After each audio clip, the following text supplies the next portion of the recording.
Imagina o alívio quando eu conseguir usar o dinheiro do Payet num jogador que entra em campo. E que o atacante de 18 anos de idade do Vasco interessa ao Chelsea. Mas muito alto. Aí a gente vai ter que esperar a volta do Mundial para ver se vai funcionar. Acho que é pra ter. Eu acho que É pra ter. Eu acho que a Ele vai tendência é que ele melhore bem, inclusive a parte física. Ele vai melhorar, Melhora a a condição física, que o Diniz é um treinador que necessita muito da condição física, ele é um treinador que treina bastante. Ele repete bastante no dia a dia. Então os jogadores se desgastam bastante, ele não deve ter tido tempo de fazer esses trabalhos, mesmo a gente vendo a evolução da equipe do Vasco, defensivamente, ofensivamente, alguns mecanismos que já começam a florescer de jogada, não só os cruzamentos para a área para o Verratti, mas essa parte física aí tem que ser bem trabalhada até para não lesionar mais jogadores. Acho que ele vai conseguir ter o David já de volta, né? Na volta não vai estar na melhor condição física, técnica ainda. Será que na volta ele O Watson já vai estar em outro estado. O Watson já vai estar em outro estado físico, o Jair vai estar melhor. E vai também. chegar alguém na janela, né? Não vai ser nada milionário, mas Isso aí tem Pra ajudar. Isso tem que acontecer. Mas chegar para jogar, né? a tendência é essa, né? Imagina o alívio quando eu conseguir usar o dinheiro do Payet num jogador que entra em campo, hein? Esse é um ponto. Imagina. Ou em dois até, né? Agora, só sobre a parte o física, Payet é um peso, né? Assim, você tem, o custo-benefício dele é... um time que tem pouco, o dinheiro que você gasta para um jogador que não acrescenta nada, né? Hoje o Payet não acrescenta absolutamente nada. Ele teve a importância dele ali na reta final do Brasileiro de 23, quando o Vasco se salva do rebaixamento. Aquele ano ele jogou bem. Jogou bem, né? Aquele ano, Mas sim. se a gente comparar, Lédio, os 2 anos de contrato, 2 anos e pouco o Vasco tem com ele, e paga o salário dele, com o que ele deu de retorno, é muito abaixo. Só rapidinho sobre a parte física. Troca de preparação física, troca de comissão técnica, e um treinador que costuma fazer treinamentos mais longos do que a maioria. Não é só troca, é um cavalo de pau, né? Um treinador que via futebol de um jeito, o Carille, para uma comissão técnica que vê de muda outro. o tipo de treinamento que o jogador ganha condicionamento hoje. Vamos ouvir o que o Fernando e o próprio Diniz têm opinado sobre a evolução do time na mão dele. O time está melhorando. Inclusive, quando você pega numa foto macro, eu acho que está melhorando. O jogo do Fluminense, o futebol, como a vida, ele não é uma coisa linear. O time não vai fazer isso assim. O time vai fazer isso, vai cair um pouquinho, vai melhorar. O importante é, no longo do tempo, o time sair daqui e subir. Então, eu acho que contra o Fortaleza até agora foi o ponto máximo do time. Aí contra o Operário baixou um pouco, contra o Fluminense, principalmente no segundo tempo, baixou mais um pouquinho, hoje subiu. Então, assim, a gente está andando para frente. E o time, a tendência, eu sou muito otimista em relação ao futuro do time. Lanús em primeiro, vai jogar o mata-mata e o Vasco agora espera a definição do seu adversário. Coloca o grupo, por favor, diretor. Vai ser um adversário terceiro de grupo na Libertadores. Os times da Sula decidem em casa o mata-mata, então a decisão vai ser em São Januário. Assim terminou o grupo do Vasco.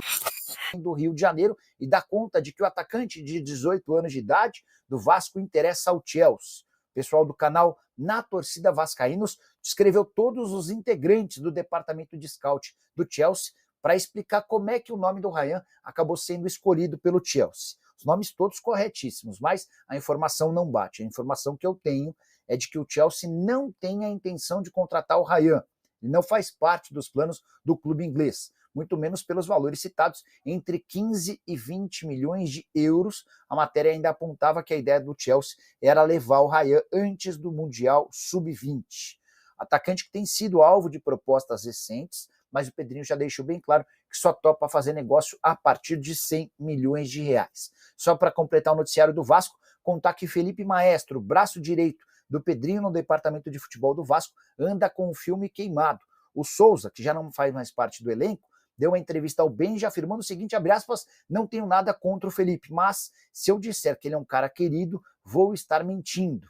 E aí ele completa explicando um episódio com o Capasso. Capasso é aquele zagueiro que pertencia ao Vasco, não queria sair do clube e o Felipe foi a público para detonar o comportamento do zagueiro. Aspas para o Souza, soou mal pra caramba aquela história. Eu acho que a ideia do Felipe eu acho que o Felipe tinha algo contra o Capasso por ele não ter saído, pela acomodação de ganhar o salário e ficar morando no Rio de Janeiro. Mas você não pode expor um atleta desse jeito.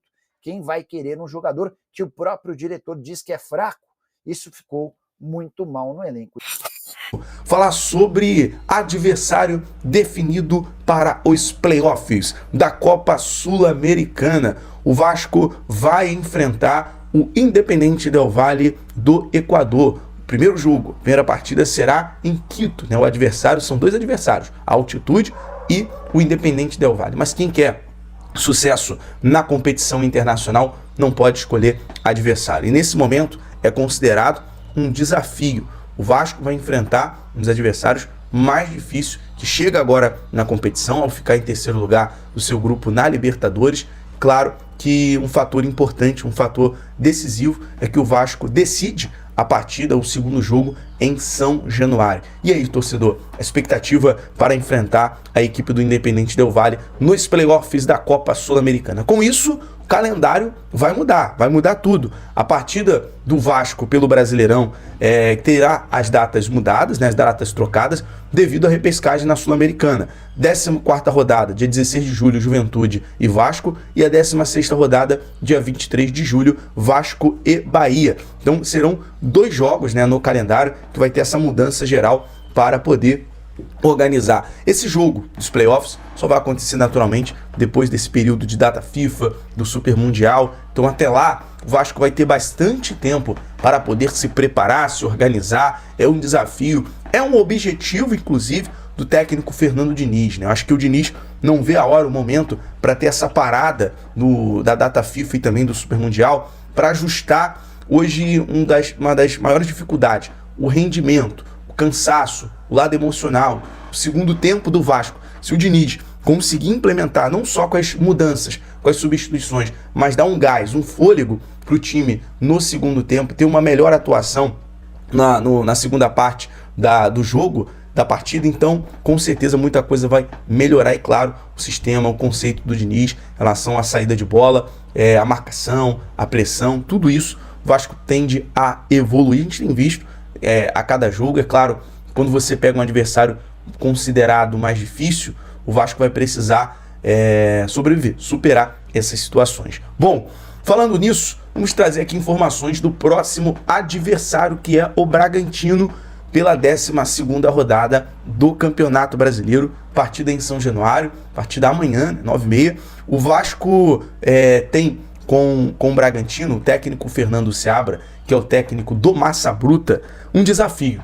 Tem uma dor de cabeça, uma lista de problemas, porque é o seguinte: Fernando Seabra, ele, além de contar com 5 jogadores pendurados, ele tem jogadores que estão como desfalque. Guzmán, Lucas Barbosa, ambos suspensos, e Fernando Seabra tem também machucados o Fernando, o Henry Mosqueira, o Douglas Mendes e o Agustin Santana, além também de jogadores pendurados que não pode tomar o 3º cartão amarelo: Andrés Hurtado, Gabriel, Isidro Pita, Pedro Henrique e Thiago Borbas não podem levar mais um cartão durante a partida. Então vai ter que basicamente usar um quebra-cabeça, né, um jogo de xadrez aí para o técnico do Bragantino. O Vasco não tem nada a ver com os problemas do Bragantino em relação à lesão, a jogador pendurado. O Vasco vai precisar, obviamente, usar de maior força, que é São Januário, que é o apoio do torcedor. Sabemos que o Bragantino é um time em evolução, vem tendo um acréscimo, está numa crescente na competição nacional, né? Muito vale pelo trabalho,